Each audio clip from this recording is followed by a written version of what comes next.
Good day, YouTube, and welcome to another episode of the Albino Rhino Beer Review. Today of the Rhino, we're drinking a beer. Today's beer is right here. It's from Multinational here in Regina. It's 5.2% alcohol. So this is 473 milliliters. There's really nothing on this can. For those people that complain I don't talk about the can enough, here's what I'm going to say about the can. It is made to resemble a card from a game I love playing. And it's even named kind of like it's a card from a game I love playing. Can you guys guess it? Pause right now. Guess the game. Guess the game. Cards Against Humanity. You're right. Or you're wrong. It is just a can of live spiders. Sorry, it's actually just a can full of live spiders. It's 5.2% alcohol by volume. I did see somebody post, you shouldn't call it that with the things that just happened over in New Zealand. Didn't that happen a few years ago? And it's just really recirculating the internet right now. That's the problem with the internet, right?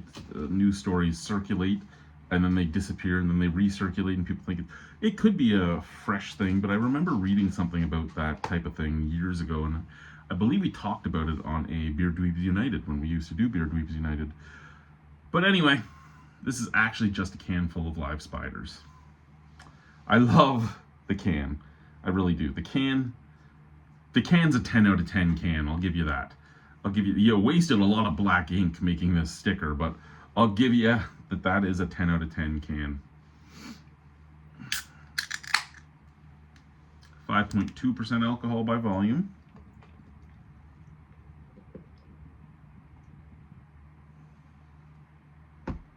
It's a lot of head. It's a lot of head. That thing has more head than I've ever gotten.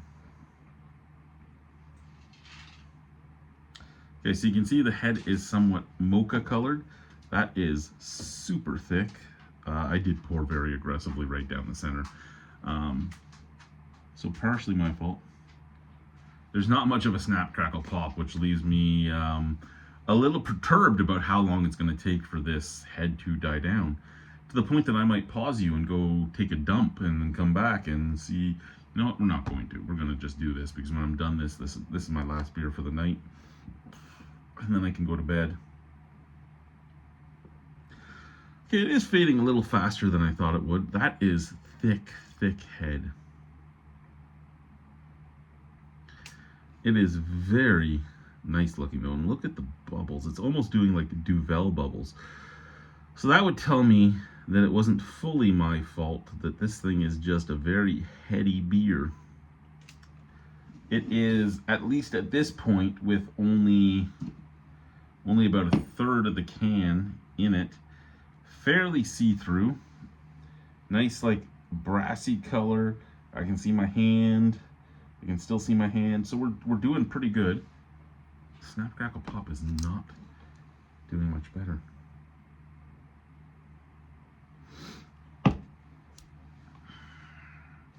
The head has some volume though, like it does the shapes and stuff above the glass. I like that. We're gonna sniff from the glass first, from the can first, because there's no way we're gonna get anything out of that. We'll give you a little cheat. Yeah, we're gonna do the glass second. However, I do smell something through all that foam, but we'll give the can of. There better not be a spider in here, guys. That's all I'm going to say. You guys have surprised me a few times, and you better not be surprising me with actual live spiders inside the can of beer. Like aquatic spiders. I pour them in, I can see them start crawling out. That would just be wrong. It would just be wrong. That is very, very citrusy and very floral. Very citrusy, very floral. I don't know how I feel about that. And the citrus notes, you get orange, you get grapefruit, but I get mango, and I get that weird mango, like the absolute mango. The mango scent that kind of reminds you of body odor. Like I find there is a couple different types of body odor. My son has the onions body odor. My eldest daughter, before we got her to do the clean thing, she had that onions body odor too, which is they're the grossest. I would say the second grossest is the mango, the sweet body odor. But yeah, like mango body odor, orange, grapefruit, and some floral notes. And now out of the glass, the floral notes are there, and it's a bitter floral coming from the glass. So we might give her a drink from the can first, because that is a lot of... We'll tell you what I think of it out of the can as this settles, right? Like, look at that. We have like Mount Rushmore of shit going on there. So it's actually just a can of live spiders. Cheers, let's drink it.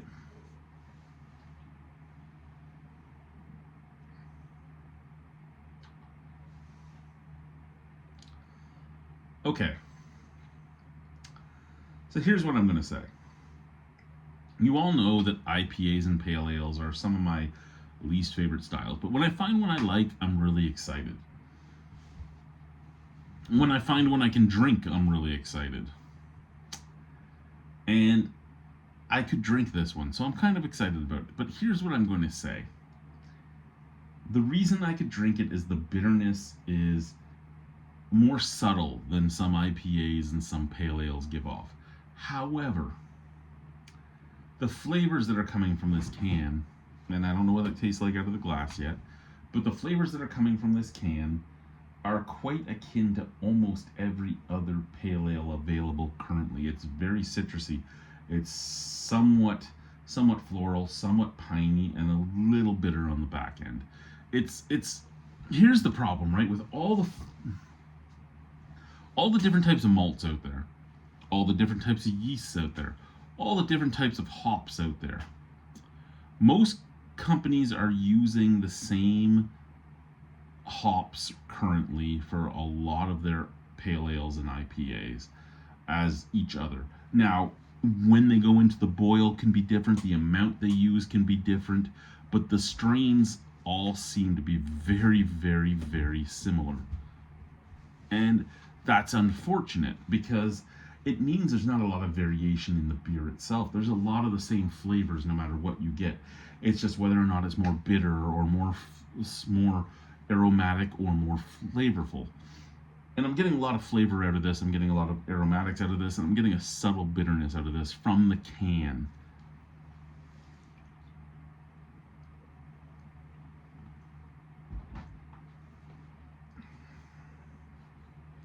Medium bodied, medium carbonation, easy drinking.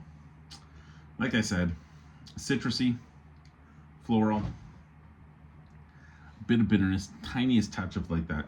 You chewed on an aspirin or a caffeine pill or something like that, right on the back of your palate. It's a good beer. It really is a good beer.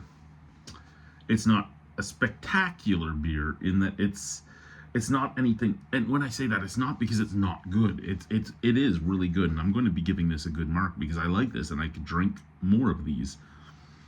But it's not, at least enjoying it from the can, it's not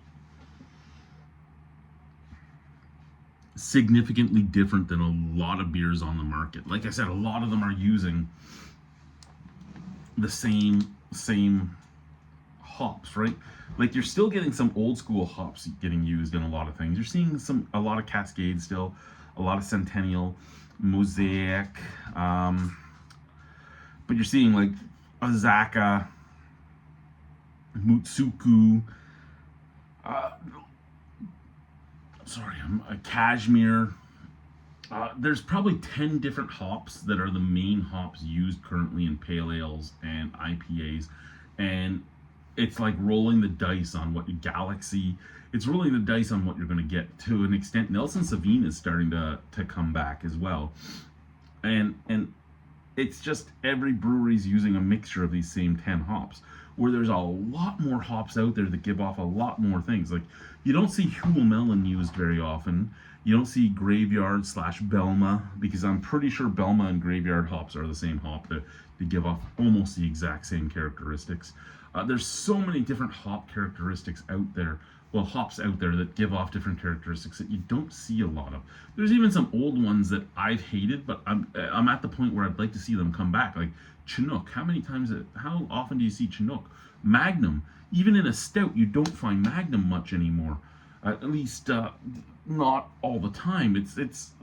I'm somewhat saddened by the a lot of places will play with the malts, but the hops and the yeast seem to be the same ones. And I mean, you can't beat a good thing with some good yeasts. And I understand, if it sells, why change the hop variants?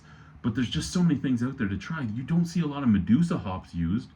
I know, hard to come by sometimes, but you don't see a lot of them used. Comet isn't used as much now as it was at one point. There's a lot of even to Citra. I mean, Citra's used in a lot of things still, but Citra's not nearly as used as it used to be.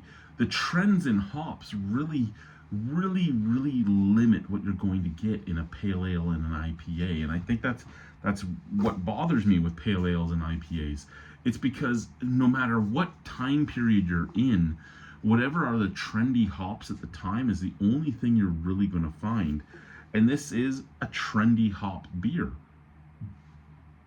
But the mixture they did, with the timing they did, with the drops they did, it's well mixed, at least from the can. From the glass.